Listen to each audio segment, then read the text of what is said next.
창세기 49장 1절에서 7절 말씀을 통해서 기업의 유업을 이을 자라는 제목으로 하나님 말씀 함께 나누겠습니다.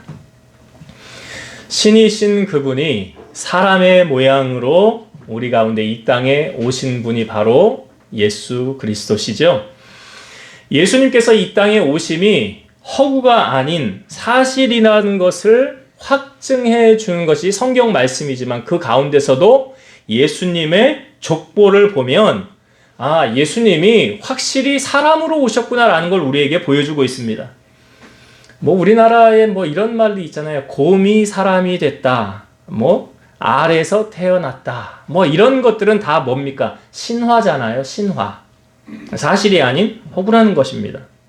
그러나 예수님께서, 즉 하나님께서 사람이 되어 이 땅에 오신 것은 신화가 아니라 사실이라는 것입니다. 그것을 증명해 주는 것이 마태복음 1장과 누가복음 3장에 나오는 예수님의 족보입니다. 마태복음 1장은 시간의 순서대로 나열을 해서 예수님께서 이 땅에 태어나심을 설명해 주고 있는 거에 반면에 누가복음 3장에서는 시간을 역순으로 현 시점에서 거꾸로 올라가면서 설명을 해서 예수님으로 시작해서 하나님으로 끝나는 형태로 그 예수님의 족보를 보여주고 있습니다.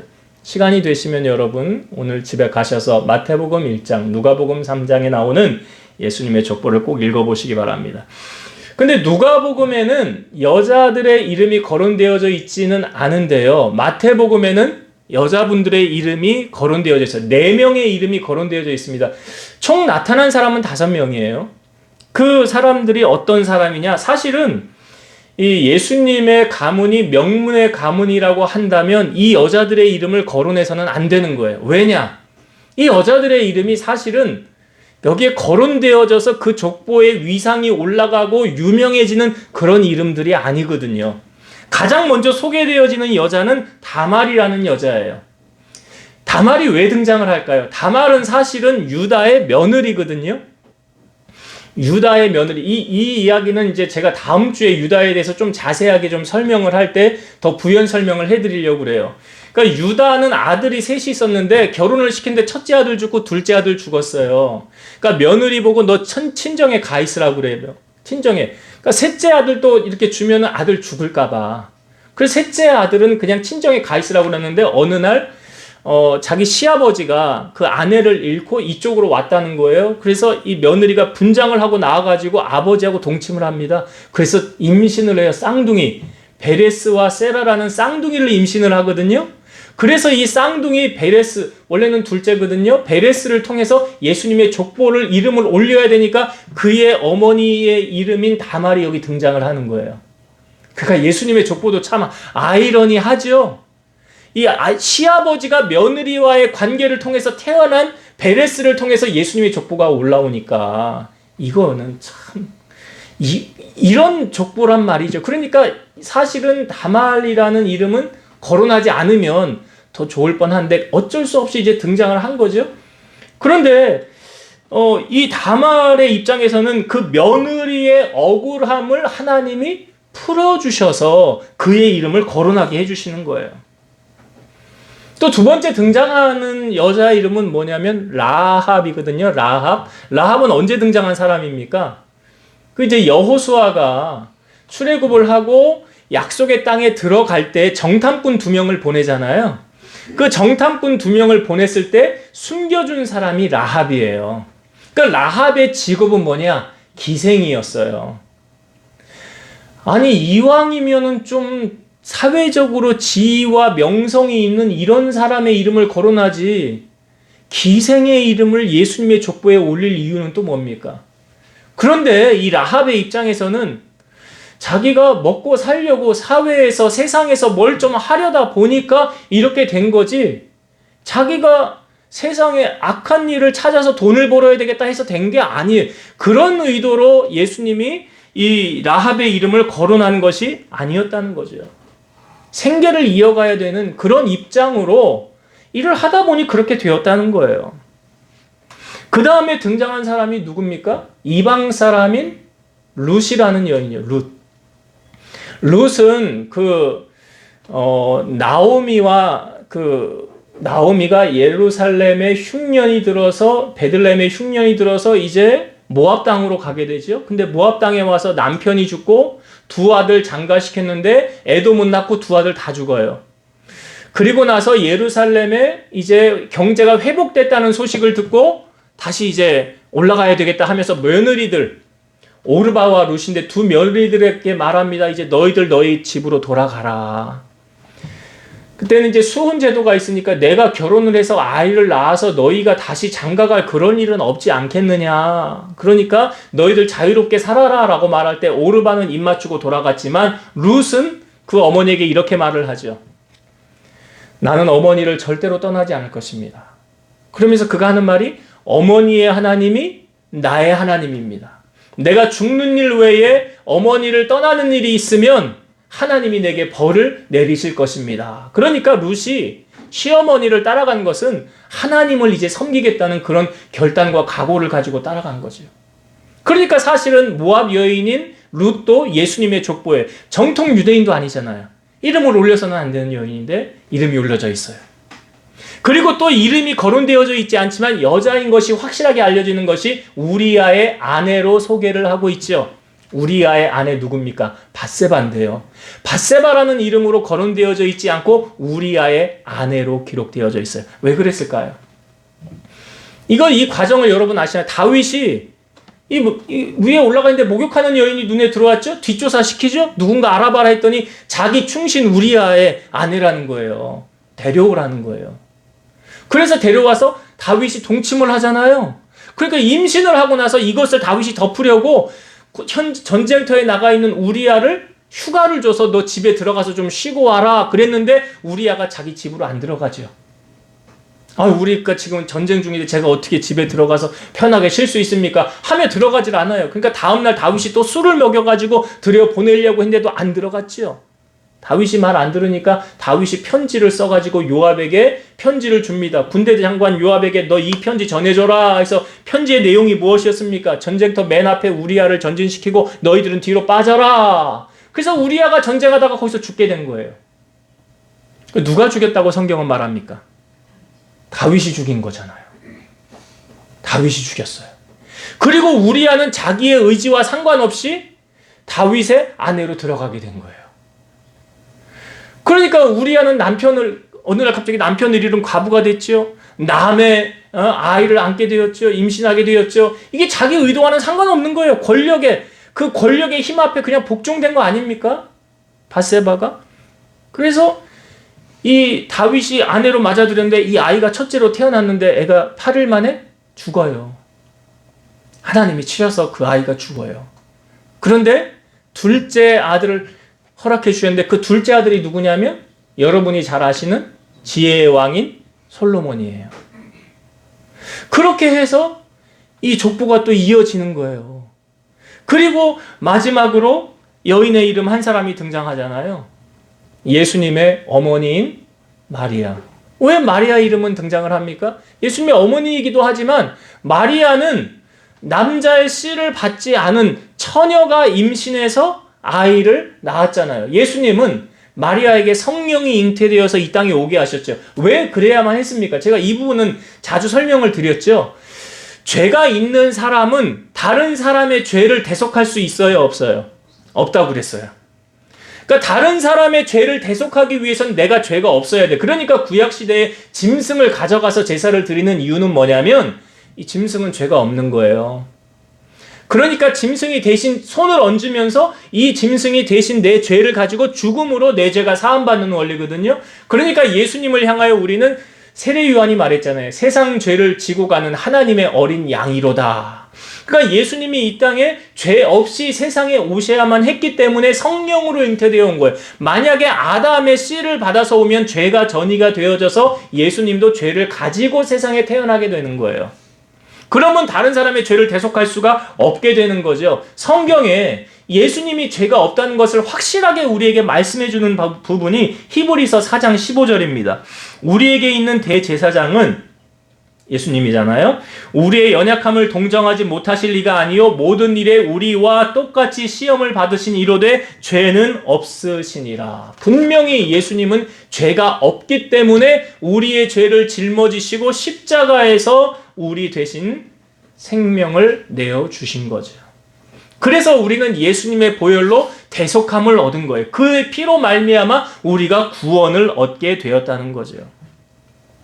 그래서 성경은 다른 이로서는 구원을 받을 수 없나니 천하 사람 중에 구원을 받을 만한 다른 이름을 우리에게 주신 일이 없음이라 하였더라. 사도행전 4장 12절. 예수님 직접 말씀하셨죠. 나로 말미암지 않고는 아버지께로 천국에 갈 수 없느니라. 그러니까 여러분, 타 종교에는 구원이 있습니까? 없습니까? 없어요. 분명히 없어요. 이 차별금지법이 시행이 되면 교회에서 이 말도 못해요. 여기에만 구원이 있습니다 라고 말 못해요. 아니 종교가 다 똑같지 왜 차별해? 왜 너네만 구원이 있다고 해? 못하는 거예요. 차별금지법이 통과가 되면 못하는 거예요. 그러니까 성경에 그렇게 기록되어져 있잖아요. 여기에만 구원이 있다고. 그러니까 하나님의 말씀이 그렇다면 그런 거지 거기에 우리가 반박을 할 수 있습니까? 반박할 수 없어요. 성경의 말씀은 1.1핵도 거짓이 없는 다 진리이기 때문에 그래요. 예수님의 족보를 제가 말씀을 드렸는데 거기 보면 제가 여자분들의 이름을 지금 왜 거론되어졌는지 잠깐 설명을 드렸는데요. 그것뿐만이 아니라 사실은 다른 부분으로 조금 이해가 안 되는 부분들도 있어요. 아브라함이 100세에 아들을 낳게 되죠. 이삭을 낳게 됩니다. 근데 그 이삭이요. 결혼한 지 20년 만에 그 이삭의 나이 60세에 쌍둥이를 낳게 됩니다. 쌍둥이를 낳는데 첫째 이름이 뭐예요? 에서. 둘째 이름이 야곱.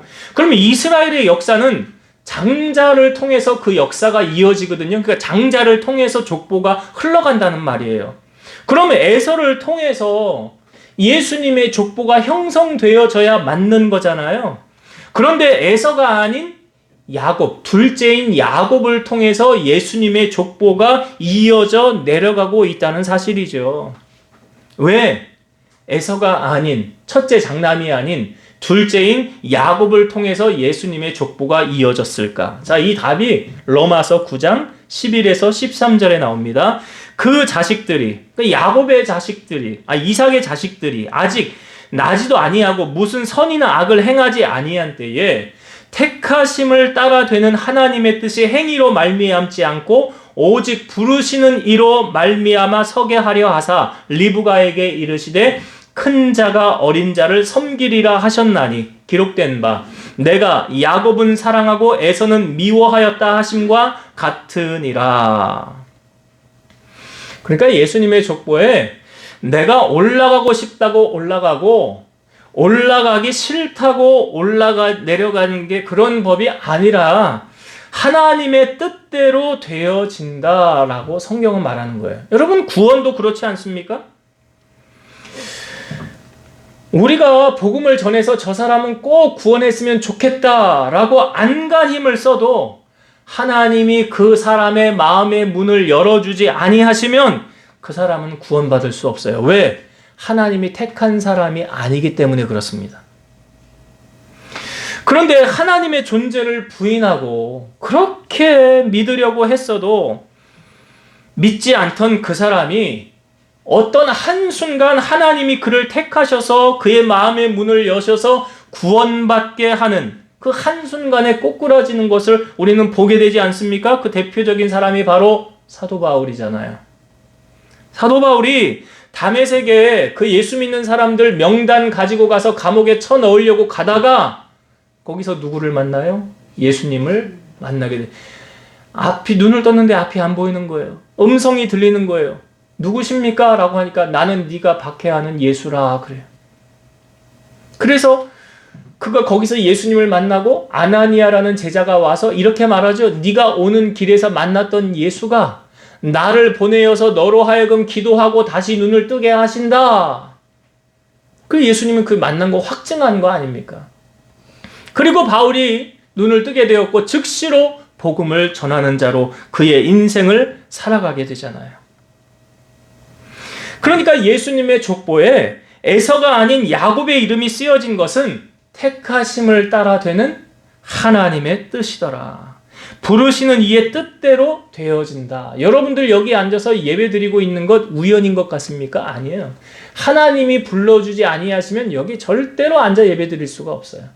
먼저는 그분의 부르심과 택하심이 있었기 때문에 내가 지금 여기 앉아서 구원받은 자로 하나님을 예배하고 있다는 사실이라는 거죠. 자, 그러면 에서와 야곱 중에 하나님이 야곱을 택하셨는데 그러면 야곱 다음에 그 다음 족보를 이어갈 자가 누구인가? 이게 마태복음 1장 2절에 이렇게 기록되어져 있어요. 아브라함이 이삭을 낳고 이삭은 야곱을 낳고 야곱은 유다와 그의 형제들을 낳고. 야곱은 누구를 낳았다고 성경은 말해요. 자, 제가 이 부분은 좀 설명을 드릴게요. 야곱이 그 장자권 축복을 이제 형 에서 먼저 들어가서 아버지 속이고 받았잖아요. 근데 나중에 형이 와서 죽이려고 하니까 엄마가 너 외삼촌 집으로 가 있어라 라고 급하게 도망을 가지 않습니까? 그때 베델에서 하나님을 만나고 야곱이 서원하잖아요. 내가 하나님만 섬길 것이고 내 빈털털인데 하나님이 재물 주시면 11조 드리겠습니다 라고 서원을 한 후에 외삼촌 집에 가서 거기서 이제 외삼촌에게 말하죠. 내가 외삼촌 딸이 둘이 있는데 둘째 딸 라헬을 위해서 7년 동안 내가 봉사하겠습니다. 7년 동안 아무것도 받지 않고 그냥 무일푼으로 저 아내 라헬을 얻기 위해서 내가 봉사하겠다는 거예요. 그래서 7년을 수일같이 야곱이 라헬을 사랑하니까 그렇게 지내지 않습니까? 그래서 7년 뒤에 이제 첫날 밤을 치르는데 다음날 일어나 보니까 라헬이 아닌 누가 들어와 있어요? 언니인 레아가 들어와 있다는 거죠. 그러니까 외삼촌은 왜 거짓말했습니까? 왜 약속을 안 지켰습니까? 그러니까 우리 집안에는 첫째부터 보내야 된다는 거예요. 내가 첫째도 주고 둘째도 줄 테니까 7년을 더 봉사해라 라고 말합니다. 그래서 야곱이 7년을 더 일하면서 두 아내를 얻게 되는 거예요. 자, 근데 그때부터 하나님께서 레아가 야곱의 사랑받지 못함을 불쌍히 여기셔서 레아의 태문을 먼저 여십니다. 그래서 첫째 아들 루벤을 낳고요. 그 다음에 둘째인 시므온을 낳고 셋째인 레위와 넷째인 유다를 낳게 돼요. 자, 그것을 옆에서 바라보고 있던 라헬이요. 동생이잖아요. 자기가 아이 못 낳는 것을 보고 이 라헬의 여종인 빌하, 그러니까 레아에게도 여종이 있고 라헬에게도 여종이 있는데 그 라헬의 여종인 빌하를 야곱에게 들여보내서 자녀를 낳게 해요. 그래서 두 아들을 낳습니다. 단과 납달리를 낳게 돼요. 자, 그것을 바라본 또 레아가요, 자기의 여종인 실바를 야곱에게 들여보내서 두 아들을 낳게 해요. 갓과 아셀. 그 다음에 레아가 두 아들을 또 낳게 돼요. 이사갈과 스불론, 그리고 딸 하나 디나를 더 낳게 됩니다. 이렇게 해서 자녀를 지금 아들만 10명, 딸 하나를 낳게 돼요. 그런데 라헬을 통하여서는 지금 자녀가 하나도 없잖아요. 그런데 하나님께서 라헬을 불쌍히 여기셔서 라헬에게도 자녀를 주시는데 그 11번째 아들이 바로 요셉이고요. 12번째 막내의 아들이 바로 베냐민이에요. 자, 이렇게 야곱은 12아들을 낳게 돼요. 우리가 쉽게 말하는 12지파 있죠? 그 12지파의 형성이 이렇게 해서 되어진 거죠. 근데 요셉 지파는 없잖아요. 요셉은 대신 두 아들 므낫세와 에브라임이 그 자리에 들어가서 12지파가 되고, 레위 지파는 하나님께서 얘들은 나를 위해서 일해야 되는 지파야 하고 레위 지파는 빼잖아요. 그리고 제사장 가문으로 세워서 이들은 땅을 하나님이 기업으로 주지 않습니다. 그렇게 해서 요셉 대신 두 아들이 들어가고 레위가 빠짐으로 12지파가 형성되어진 거예요. 자, 그럼 제가 이스라엘의 역사는 지금 장자로 해서 이어지는 법이라고 한다면 야곱의 장자는 누구라고 그랬죠? 르우벤이죠. 르우벤. 레아를 통하여 태어난 첫째 아들인 르우벤이 이제 야곱의 장자예요. 오늘 말씀 창세기 49장은 12아들 다 모여라 라고 말하는 거예요. 그리고 야곱이 이제 죽기 전에 유언의 말을 하는 거예요. 유언의 말을 할 때에, 자, 순서대로 이제 보통 이렇게 진행이 되는데, 그러면, 자, 야, 아들들 다 모여라. 내가 너희들에게 이제 할 말이 있느니라. 그리고 다 모였어요. 그리고 나서 가장 먼저 첫째인 르우벤을 향하여 야곱이 말을 합니다. 그게 오늘 우리가 읽은 본문의 말씀인데 한번 볼게요. 같이. 자, 창세기 49장 3절과 4절 이 두 절에 르우벤을 향하여 한 야곱의 말이 기록되어져 있죠. 3절과 4절 봅니다. 르우벤아, 너는 내 장자요, 내 능력이요, 내 기력의 시작이라. 위풍이 월등하고 권능이 탁월하다마는 물의 끓음 같았은즉 너는 탁월하지 못하리니 내가 아버지의 침상에 올라 더럽혔음이로다. 그가 내 침상에 올랐었도다. 자, 이스라엘 역사를 보면 이제 장자인 르우벤을 통해서 사실은 예수님의 족보가 연결이 되어져야 되잖아요. 그렇죠? 장자 르우벤이니까. 그런데 르우벤, 너는 내 장자여, 능력이여, 기력의 시작이여, 위풍이 월등하고 권능이 탁월하대요. 좋은 점을 쭉 얘기했잖아요. 그런데 그 다음에 4절에 뭐라고 그래요? 물의 끓음 같았은즉 너는 탁월하지 못하리니 내가 아버지의 침상에 올라 더럽혔음이로다. 자, 이 부분을 여러분 성경 앞으로 조금 넘기셔서 창세기 35장을 한번 보세요. 창세기 35장 22절. 자, 창세기 35장 22절. 자, 여기 이제 그 이유가 나옵니다. 자, 22절 읽어볼게요. 이스라엘이, 야곱이죠. 이스라엘이 그 땅에 거주할 때에 르우벤이 가서 그 아버지의 첩 빌하와 동침함에 이스라엘이 이를 들었더라. 르우벤이 가서 그 아버지의 첩 빌하는 아까 제가 설명드렸죠. 라헬의 여종이었다고. 그 여종들도 아내로 얻은 거예요. 그런 의미잖아요. 그러니까 여기 아버지의 첩이라고 말하잖아요. 그 빌하와 르우벤이 동침하였다는 사실을 야곱이 듣게 되었다는 거예요. 그러니까 아버지의 아내를 장남인 르우벤이 탐한 거 아닙니까? 지금. 그런 거죠. 우리가 이 부분을 성경에 좀 연계해서 생각해 봐야 되는데요. 여러분, 소돔성은 왜 하나님이 멸망했죠? 소돔성이 그 아브라함의 조카 롯이 야, 네가 오른쪽 가면 내가 왼쪽 갈게. 네가 왼쪽 가면 내가 오른쪽 갈게. 그리고 롯이 선택한 땅이 어디였어요? 소돔 땅이었죠. 여호와의 동산과 같았더라. 그 좋은 땅이었다는 거예요. 근데 롯이 그 땅에 갔는데 왜 하나님이 그 땅을 심판하셨습니까? 자, 아브라함이 부지 중에 하나님이 영접하잖아요. 하나님하고 천사 둘이 사람의 모양으로 와가지고 영접한 다음에 대접을 하고 아브라함 너 1년 뒤에 아들을 안을 것이다 라고 말한 다음에 내가 하는 일을 너에게 숨기겠느냐 하면서 소돔 땅의 죄악에 관해서 내가 그 땅을 심판하려고 한다는 거예요. 그러니까 아브라함이 거기 조카 롯 살잖아요. 그러니까 롯을 위해서 중보기도 하잖아요. 하나님 그 땅에 의인 50명 있으면 멸망할 겁니까? 아니, 안 해. 근데 50명 안 돼. 그럼 45명은요? 이렇게 하다가 10명까지 간 거잖아요. 의인 10명 있으면 멸망할 겁니까? 아니, 멸망하지 않아. 근데 10명 안 된다. 그런 거잖아요. 그래서 두 천사가 갔는데 롯의 집에 들어갔을 때 그 동네 사람들이 롯의 문을 두드리면서 롯의 집 문을 두드리면서 너희 집에 온 손님들이 있지 남자들 끄집어내라 우리가 그와 상관하리라. 이 말이 뭐냐면 남자가 남자로 더불어 성폭행하겠다는 거잖아요. 그러니까 뭐라 그러냐면 롯이 이렇게 말합니다. 아니, 그렇게 하면 안 되지요. 우리 집에 온 손님한테는 그러지 말고요. 우리 집에 남자를 가까이 하지 아니한 딸 둘이 있으니까 내가 그 딸을 내어줄게요. 이것도 사실 말이 안 되잖아요. 두 딸을 내줄 테니까 그 딸한테는 마음대로 하고 우리 집에 온 손님한테는 그러지 말라는 거예요. 이게 말이 되는 말이에요? 그러니까 이게 뭘 말하고 있습니까? 그 당시 소돔 성의 성적인 타락이 어느 정도였는지를 우리에게 알려주는 거잖아요. 로마서 1장 26, 27절 이 때문에 하나님께서 그들을 부끄러운 욕심에 내버려 두셨으니 곧 그들의 여자들도 순리들의 쓸 것을 바꾸어 영리로 쓰며 그와 같이 남자들도 순리대로 여자 쓰기를 버리고 서로 향하여 음욕이 부릴 듯하며 남자가 남자와 더불어 부끄러운 일을 행하여 그들의 그릇됨에 상당한 보응을 그들 자신이 받았느니라. 에이즈라는 것이 사실은 동성애를 통하여 온다는 그런 이야기들이 있잖아요.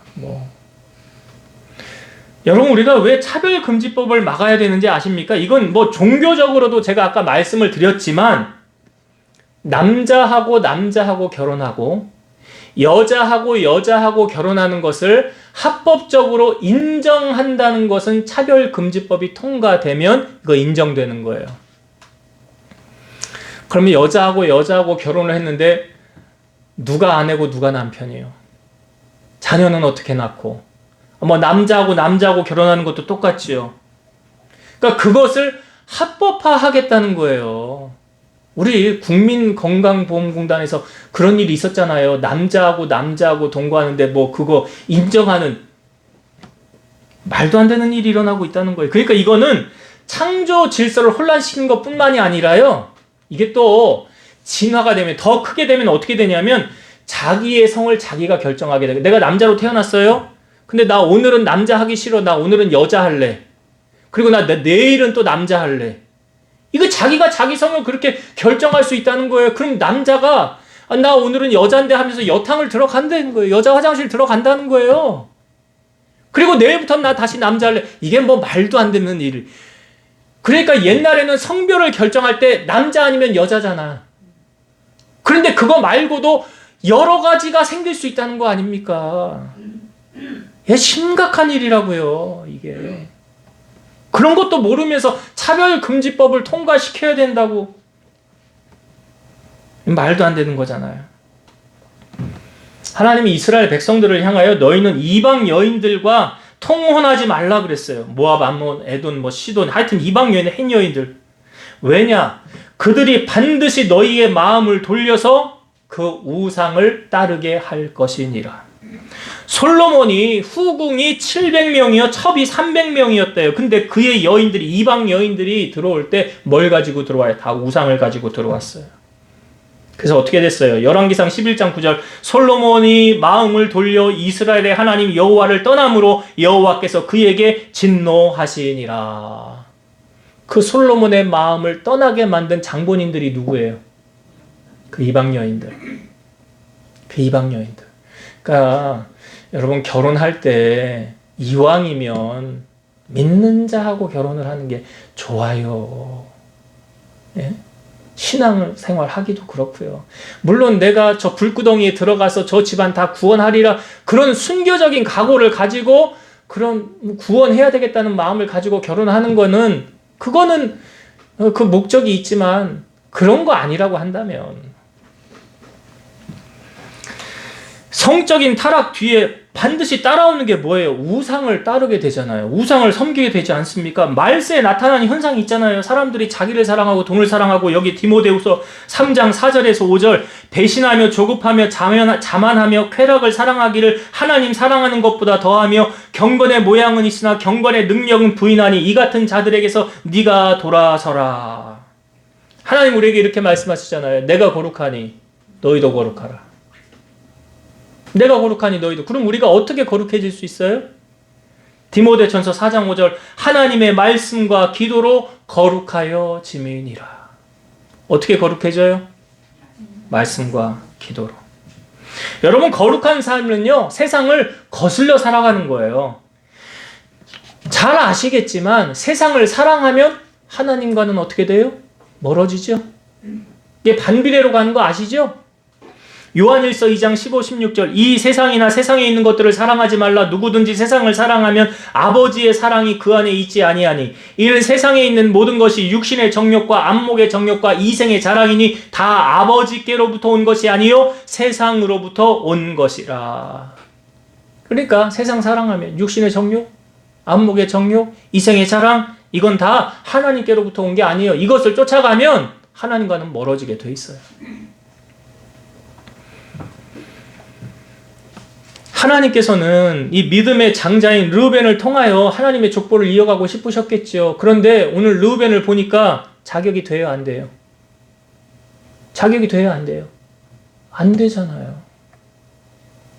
하나님은 르우벤을 통하여 일하고 싶으셨어요. 그 족보에 이름을 올리고 싶으셨어요. 그런데 르우벤이 그걸 박차한 거 아닙니까?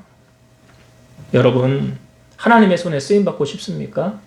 그렇다고 한다면 세상의 유혹 넘어가지 마시고 자신을 지켜서 새 속에 물들지 않고 어려운 자를 돌아보는 참 경건을 실천함으로 하나님의 때에 아름답게 쓰임받는 여러분 다 되시기를 주의 이름으로 축원드립니다. 그걸 르우벤이 아니라고 한다면 그 다음 순서로 이어지겠죠. 자, 그러면 르우벤 아니면 그 다음에 둘째 시므온, 셋째 레위인데, 자, 시므온과 레위는 같이 묶어서 보여주고 있습니다. 5절부터 볼게요. 49장 5절부터 7절까지 봅니다. 시므온과 레위는 형제요, 그들의 칼은 폭력의 도구로다. 내 호나 그들의 모의에 상관하지 말지어다. 내 영광아 그들의 집회에 참여하지 말지어다. 그들이 그들의 분노대로 사람을 죽이고 그들의 혈기대로 소의 발목 힘줄을 끊었음이로다. 그 노여움이 혹독하니 저주를 받을 것이요 분기가 맹렬하니 저주를 받을 것이라. 내가 그들을 야곱 중에서 나누며 이스라엘 중에서 흩으리로다. 지금 야곱이 마지막 말 유언처럼 하는데 이 축복이에요, 저주예요? 저주 말을 하는 것 같지 않아요? 그렇잖아요. 그런데 이 야곱이요, 이들이 행한 일에 대한 결과를 지금 말하는 거예요. 자, 야곱이 이제 외삼촌 20년 집 있다가 집으로 돌아가잖아요. 그때 에서와 화해하게 되지 않습니까? 그리고 나서 세겜이라는 지역에 머무르게 돼요. 그런데 그 하나 있는 딸이 디나가 여기 사람들은 어떤가? 그 마을 구경하러 나갔다가 그 지역의 추장인 세겜이라는 사람이 디나를 데리고 가서 강간을 하고 자기 집에 가둬놔요. 그리고 그 아버지에게 아버지 나 이 여인하고 결혼하게 해주세요. 그리고 가둬놓고 집도 보내지 않는 거예요. 그러니까 이 사실을 알고 야곱과 그 형제 아들들이 찾아가는 거예요. 우리 그 세겜이 이 여인하고 결혼하고 싶으니까 이 여인을 우리 아내로 맞이하게 해달라고 부탁을 하니까 이런 이야기를 합니다. 우리는 할례를 받지 않은 이방인들에게는 우리 동생을 줄 수 없다고. 당신들이 만약에 우리와 똑같이 할례를 행하고 나면 그러면 그 다음에 결혼식을 하게 해주겠다고. 그래서 이 세겜에 있는 남자들이 회의를 해서 우리가 뭐 할례해서 이 여인도 취하고 그리고 목적이 뭐냐면 저 야곱에게 가지고 있는 저 재산들 있잖아. 그것도 우리가 다 뺏어버리자. 그래서 세겜에 있는 남자들이 할례를 행합니다. 그리고 이들이 힘들어할 때 3일째 되는 날 시므온과 레위가 그걸 찾아가요. 세겜 족속의 남자들을 찾아가서 어떻게 하느냐. 자, 이 부분도 성경을 한번 우리가 같이 볼게요. 성경을 한번 봅시다. 창세기 34장 25절부터 볼게요. 창세기 34장 25절부터 이 사건이 이제 여기 이렇게 결론이 맺어지거든요. 25절부터 봅니다. 제3일에 아직 그들이 아파할 때에 야곱의 두 아들 디나의 오라버니 시므온과 레위가 각각 칼을 가지고 가서 몰래 그 성읍을 기습하여 그 모든 남자를 죽이고 칼로 하몰과 그의 아들 세겜을 죽이고 디나를 세겜의 집에서 데려오고 야곱의 여러 아들이 그 시체 있는 성읍으로 가서 노략하였으니 이는 그들이 그들의 누이를 더럽힌 까닭이라. 그들이 양과 소와 나귀와 그 성읍에 있는 것과 들에 있는 것과 그들의 모든 재물을 빼앗으며 그들의 자녀와 그들의 아내들을 사로잡고 집 속의 물건을 다 노략한지라. 야곱이 시몬과 레위에게 이르되 너희가 내게 화를 끼쳐 나로 하여금 이 땅의 주민 곧 가나안 족속과 브리스 족속에게 악취를 내게 하였도다. 나는 수가 적은즉 그들이 모여 나를 치고 나를 죽이리니 그러면 나와 내 집이 멸망하리라. 그들이 이르되 그가 우리 누이를 창녀같이 대우함이 옳으니까. 자, 시므온과 레위가 가서 세겜에 있는 모든 남자들을 다 죽인 거예요. 다 죽인 거예요. 그리고 거기 있는 걸 막 약탈해 온 거예요. 야곱이 그 소식을 알고 뭐라 그래요? 우리 이제 다 죽게 생겼다. 이 지역 주민 사람들이 다 연합을 해가지고 우리한테 쳐들어오면 어떻게 하냐. 자, 여러분 이 부분을 우리가 성경을 볼 때 지금 야곱이 시몬과 레위를 묶어서 지금 이야기하는 거잖아요. 그러니까 이 사건을 들춰낸 거 아닙니까? 그러므로 말미암아 이들이 하나님의 예수님의 족보의 이름에 반열을 올릴 기회를 상실한 거잖아요. 아무리 나쁜 짓을 해도 내가 심판자로서 권력을 행사해서는 됩니까? 안 됩니까? 안 되는 거예요. 안 되는 거예요. 추석 때 영화 많이 해주던데 거기 베테랑 2에 보니까요. 그 사람을 우발적으로 죽인 어떤 사람이 이제 그 풀려나게 됐는데 잠깐 그 거할 처소에 가서 이제 빠져나갈 수 있도록 다 만들어 놓죠. 그 악한 경찰이. 그래서 이 사람이 빠지고 나간 다음에 죽입니다. 이 나쁜 경찰이 사실은 악한 그 사람을 죽여가지고 이 사람이 죽였던 것하고 똑같이 그 자리에 죽인 사람이 일으킨 살인범 똑같이 그 자리에 갖다 놓는 거예요. 그 이제 경찰들이 소식을 듣고 가서 이 주인공이 사람들이 막 몰려가지고 이 사건을 이렇게 바라보고 있을 때 뭐라고 그러냐면 사람 죽이는 게 장난이냐고. 사람 죽이는 게 장난이냐고. 여러분 원수는요 어떻게 하래요? 로마서 12장 19절 내 사랑하는 자들아 너희가 친히 원수를 갚지 말고 하나님의 진노하심에 맡기라 기록되었으되 원수 갚는 것이 내게 있으니 내가 갚으리라고 주께서 말씀하시니라. 왜 우리가 원수를 갚으면 안 되는 줄 아세요? 여러분 생명의 주관자가 누구세요? 뭐 참새 한 마리도 하나님 허락 없이는 떨어지지 않는다고 하잖아요. 생명은요 우리 게 아니에요. 생명을 다루는 건 하나님의 영역이에요. 자살하면 왜 지옥 갑니까? 살인죄 저질러서 그런 거예요. 더욱이 생명은 내 것이 아니라 하나님의 것인데 내 마음대로 결정을 해서 그런 거예요. 우리는 살면서 살인을 합니까? 안 합니까? 난 사람을 죽인 적이 없는데요 라고 여러분 말하실지 몰라요. 그런데 우리는 말로 사람을 죽이기도 하고 살리기도 합니다. 말 때문에 벌어진 살인, 자살, 전쟁이 얼마나 많습니까? 말은 사람을 심리적으로도 죽입니다. 말은 칼로 찌름같이 마음과 영혼 속에 박힙니다. 말로 상처를 입히면 절대로 그 말이 없던 때로 돌아갈 수 없습니다. 칼에 베인 자국과 자상과 같습니다. 예수님께서도 분노에 차서 막말을 하는 것을 살인죄와 같은 형벌에 처할 것이라고 마태복음 5장 22절 나는 너희에게 이르노니 형제에게 노하는 자마다 심판을 받게 되고 형제를 대하여 라가라 욕이죠 하는 자는 공회에 잡혀가게 되고 미련한 놈이라 하는 자는 지옥불에 들어가게 되리라. 여러분 말은 어디에서 나오는 거래요? 말은 마음에서 나온다고 예수님 말씀하시죠? 사람의 입으로 들어가는 것이 더러운 것이 아니라 너희 입에서 나오는 그것이 사람을 더럽게 한대요. 그런데 선한 사람은 그 쌓은 선에서 선한 말을 하고요. 악한 사람은 그 쌓은 악에서 악한 말을 한대요. 그래서 그 사람이 어떤 사람이냐는 그 사람이 하는 말을 들어보면 알 수가 있어요. 왜요? 그 말은 그 사람의 마음이기 때문에 그래요. 마태복음 12장 36, 37절 내가 너희에게 이르노니 사람이 무슨 무익한 말을 하든지 심판날에 이에 대하여 신문을 받으리니 네 말로 의롭다함을 받고 네 말로 정죄함을 받으리라. 우리가 말한 것에 대해서 하나님이 나중에 다 물으신대요. 잠언 25장 11절 경우에 합당한 말은 아로 새긴 은쟁반의 금사관이라. 그러니까 말 한마디로 분위기를 싹 바꾸는 사람이 있어요. 잠언 18장 20절 사람은 입에서 나오는 열매로 말미암아 배부르게 되나니 곧 그의 입술에서 나는 것으로 말미암아 만족하게 되느니라. 입의 열매로 먹고 산대요. 잠언 17장 4절 악을 행하는 자는 사악한 입술이 하는 말을 잘 듣고 거짓말을 하는 자는 악한 여가 하는 말에 귀를 기울이느니라. 여러분은 어떤 말에 귀를 더 기울이십니까? 나쁜 말이에요? 좋은 말이에요? 유유상종이래요. 끼리끼리 코드가 맞는 사람, 그러니까 선을 행하는 사람은 선을 말하는 사람에게 그런 사람들 주위에 더 모이게 되고요. 악을 행하는 사람, 악을 말하는 사람은 주변에 그런 사람들만 모이게 되는 거예요. 야고보서 3장 8절에서 11절 혀는 등이 길들일 사람이 없나니 쉬지 아니하는 악이요 죽이는 독이 가득한 것이라. 이것으로 우리가 주 아버지를 찬송하고 또 이것으로 하나님의 형상대로 지음을 받은 사람을 저주하나니 한 입에서 찬송과 저주가 나오는도다. 내 형제들아 이것이 마땅하지 아니하니라. 샘이 한 구멍으로 어찌 단물과 쓴물을 내겠느냐.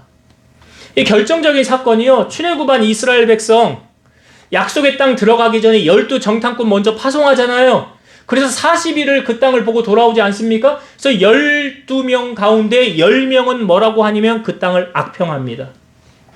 거긴 거인들이 있고요. 우린 메뚜기만도 못해요. 거기 가면 우리는 다 사로잡히거나 우린 다 죽을 겁니다. 그러니까 차라리 애굽으로 돌아가는 게 좋을 것입니다. 그런데 여호수아와 갈렙은 뭐라고 그래요? 저들은 우리의 먹입니다. 하나님을 신뢰하십시오. 하나님께서 저들을 물리치고 우리를 그 땅으로 인도하여 드릴 것입니다. 그런데 백성들이 10명의 말을 따라요? 2명의 말을 따라요? 10명의 말을 따르는 거예요. 그래서 막 난동이 일어나려고 그러니까 하나님께서 이걸 어떻게 교통정리하십니까? 하나님이 나타나셔서 이렇게 한 말씀으로 싹 교통정리하세요. 민수기 14장 28절. 그들에게 이르기를 너희 여호와의 말씀에 내 삶을 두고 맹세하노라. 너희 말이 내 귀에 들린 대로 내가 너희에게 행하리니. 그냥 쉽게 말하면 너 말한 대로 내가 해줄게. 그래? 너 광야에서 뭐 어떻게? 다 죽겠다고? 알았어. 그래서 하나님이 어떻게 했어요?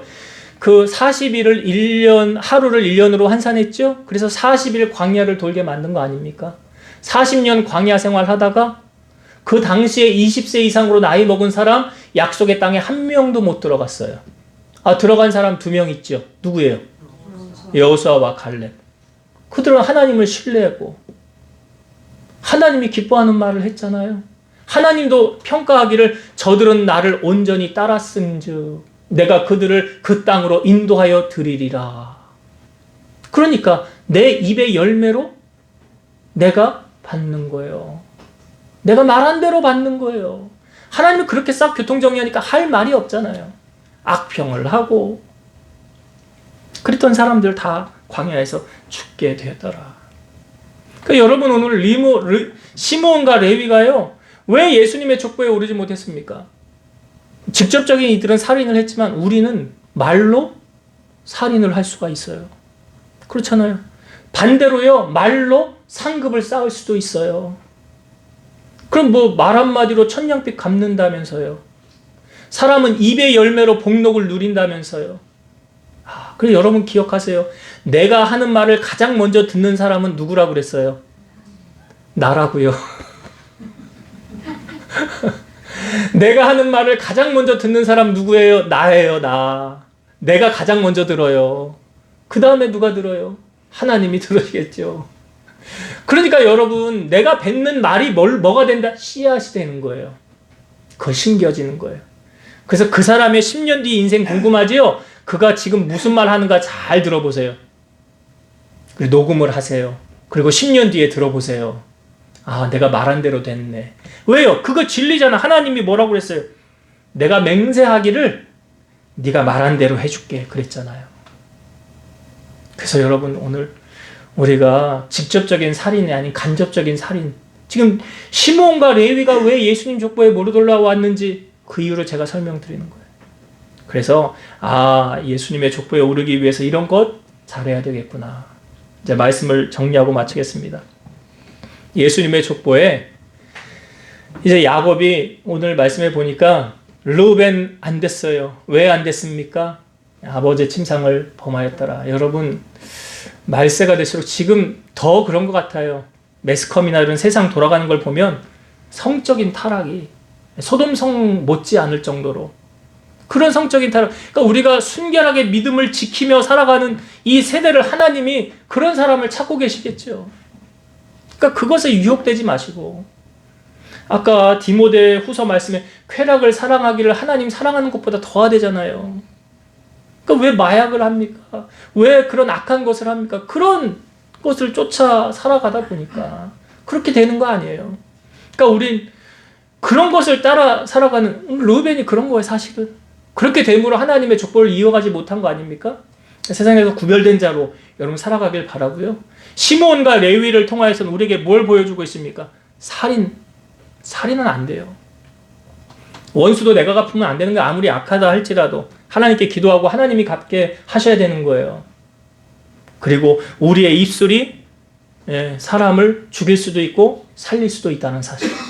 그래서 여러분들의 마음이 예수님 풍성하셔서 예수님 마음을 가지고 축복을 쌓을 수 있는 많은 씨앗을 심으셔서 여러분들의 삶에 하나님의 이런 놀라운 은혜와 복이 풍성하고 예수님의 족보를 이어가는 여러분들이 다 되시기를 주의 이름으로 축원드립니다. 기도하겠습니다.